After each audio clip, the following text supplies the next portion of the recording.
महाराष्ट्र में एमएनएस की लाउडस्पीकर से अजान की मुखालफत और लाउडस्पीकर निकालने की धमकी का अभी से असर देखने को मिल रहा है।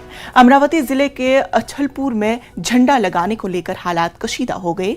गुज़िश्ता शब कुछ शरपसंदों ने शहर के दुल्हा गेट पर परचम लहराया, जिसके सबब देखते ही देखते शहर की हालात कशीदा हो गए, जिसको देखते हुए शहर में दफा 144 नाफिज कर दिया गया। अभी हालात पूरी तरह से काबू में है। वहीं पुलिस ने अवाम से अफवाहों पर तवज्जो न देने और अमन अमान कायम रखने की अपील की है।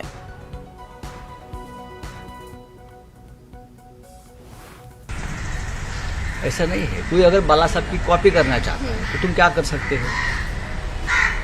उद्धव ठाकरे साहब ने तो मराठवाड़ा में इतनी सभाएं ली है क्योंकि हमको जनता का समर्थन है, हमको दिखावा नहीं करना पड़ता है, हम करते हैं। अगर कोई किसी के स्पॉन्सरशिप से राजनीति करता है तो उनको करने दीजिए। शिवसेना अपनी ताकत पर, अपने बलबूते पर देश की और महाराष्ट्र की राजनीति हमेशा करते आई है और करती रहेगी।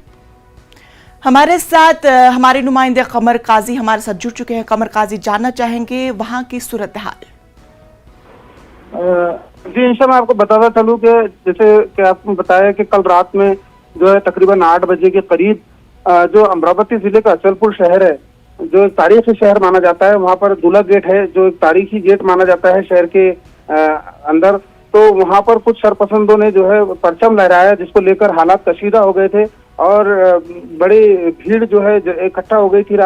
देर रात 11:30 बजे जो है पुलिस वहां पहुंची। अमरावती से पुलिस के जत्थे वहां पहुंचाए गए, एसआरपी और सीआईएफ के जवान वहां पहुंचे और फिर हालात को काबू में पा लिया गया। इस मामले में जो है अब तक 16 लोगों की गिरफ्तारी हुई है और बताया जाता है कि 2 पुलिस जो एहलकार है वो भी जख्मी बताए जा रहे हैं। जी, अभी किस तरह का माहौल बना हुआ है? चूंकि वहां पे पुलिस ने 144 नाफिज कर दिया गया है, तो अभी लोगों की तरफ से किस तरह का ताउन पेश किया जा रहा है?